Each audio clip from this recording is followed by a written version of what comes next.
वाद विवाद हुआ, आप भी काफ़ी उसमें रहे सर, यानी रामेश्वर उरांव पर आपकी जो तलखी रही, जो आपने बताया, कुछ बताइए सदन में। नहीं देखिए, ऐसा नहीं है कि रामेश्वर उरांव जी से मेरा बहुत व्यक्तिगत अच्छा संबंध है और आज से नहीं है, जमाने से है।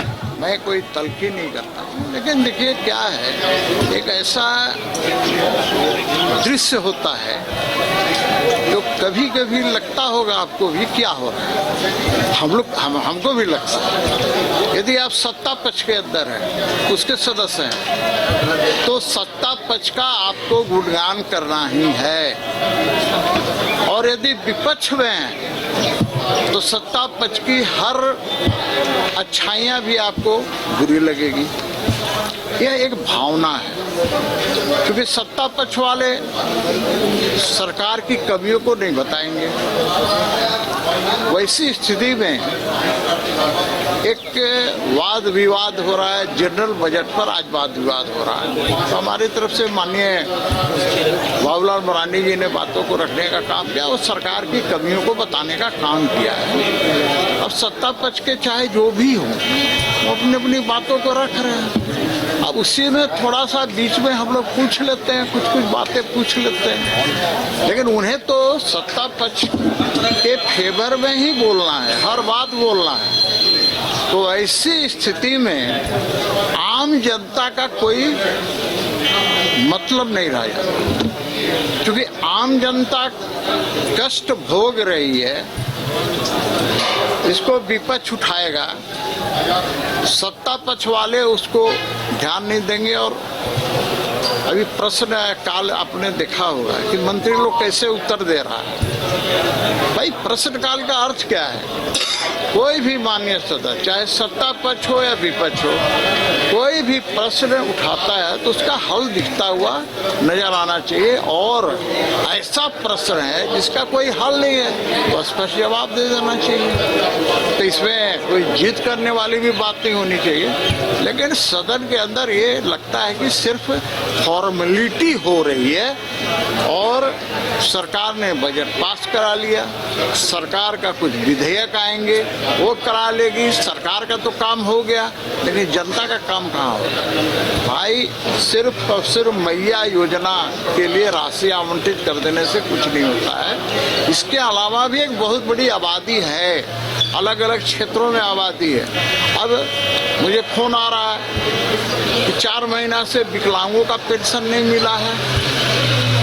ये कौन बोलेगा भाई? ये तो मैंने सदन के अंदर बताया, लेकिन सरकार इस पर काम करने के लिए तैयार नहीं है। तो मैं कह रहा हूँ कि कोई भी सरकार हो, सरकार चाहती है कि कम से कम दिन का सत्र हो। और मैं तो जब सत्ता पक्ष में भी था तो लोग पूछते थे कि भाई इतने कम दिनों का सत्र है, तो मैं कहता था कि भाई हर सरकार का यही हाल है। मैं तो चाहता हूं कि कम से कम 60 दिन का सत्र होना चाहिए, इसके लिए कानून बन जाना चाहिए। अच्छा, ये शिक्षा वाले को लेकर जो है कि 8000 स्कूल में सिर्फ एक ही शिक्षक है, तो जो जवाब भी मिला आपको, इसको किस तरह से देखते हैं? देखिए क्या जवाब देंगे भाई। रांची में ही देखिए ना, रांची में एक मामला है कि जहाँ ज़्यादा छात्र हैं, छात्राएं हैं, वहाँ 2 शिक्षक हैं।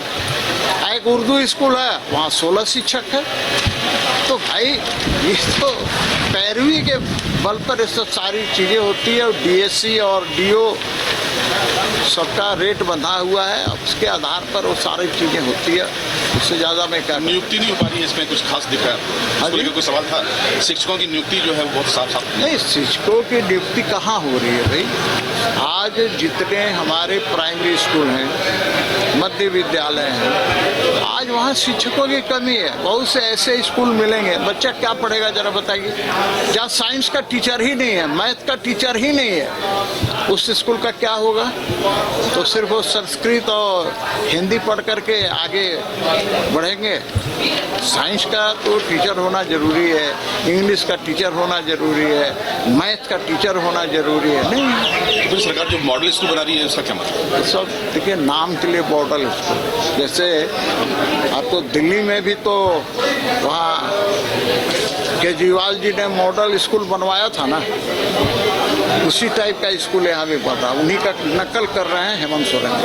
दिल्ली की तर्ज पर ही झारखंड की सरकार बस चल रही है, उसी का नकल कर रही है। शीश महल मंत्री जो आवास है उसको फिर से बनाया जा रहा है, फिर स्कूल मॉडल की आपने बात की। अब तो बन जाने दीजिए, उसके बाद बात आएगी ना। तो शीश महल बन रहा है या क्या बन रहा है तो बन जाने दीजिए, उसके बाद पता है।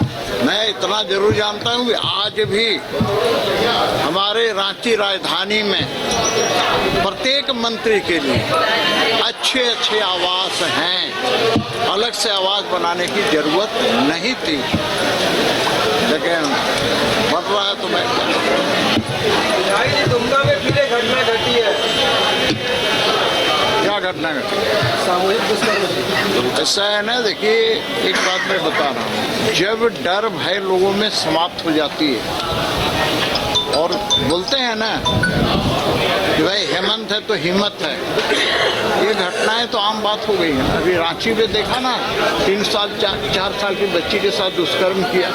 तो मैं कह रहा हूँ कि ऐसे लोगों को तो फांसी पर चढ़ा देना चाहिए और इसके लिए कोई बहुत लंबा न्याय प्रक्रिया को खींचना नहीं चाहिए, बल्कि इसके लिए स्पेशल कोर्ट बैठाकर और ऐसे लोगों को सख्त से सख्त सजा देनी चाहिए। ठीक है।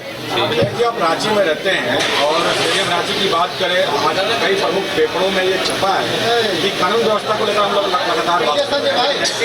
की गाड़ियाँ हैं और कई थानों का नया सृजन भी हुआ जिनके पास गाड़ियाँ ही नहीं, क्या कहें? भैया देखो, थाना का सृजन होने से नहीं होगा, अच्छी अच्छी गाड़ियाँ होने से भी नहीं होगा।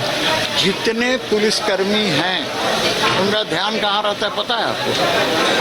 कानून व्यवस्था ठीक करने में नहीं होता है। जो एंटी सोशल एलिमेंट है, चैन छिनताई करने वाले लोग हैं, चोरी डकैती हत्या करने वाले लोग हैं, उनके पीछे नहीं होता है। उनका तो ध्यान पैसा किधर से आए उसके लिए होता है। जो पेट्रोल कार देखते हैं ना घूमते हुए, इनका काम क्या है? पैसा वसूली। अभी एक व्यक्ति मुझे मिला, वो काम कर रहा है, पत्थर आया, अब उसको पकड़ लिया, बोला पैसा दो, बोला कि अभी तो हमारे पास पैसा नहीं है, और बोला कि अच्छा दे देना लेकिन हमको पैसा, नहीं तो आगे से फिर रोकेंगे। इन लोगों का काम है बालू वाले से पैसा लेना, ईटा वाले से पैसा लेना। और रात को एक व्यक्ति बताया तो मुझे विश्वास ही नहीं हुआ, यहाँ पर अपर बाजार में बड़ी बड़ी लंबी गाड़ियाँ होती है, जिसमें टीना, खाली टीना भर के जाती है, तो खरीदता है ले जाता है।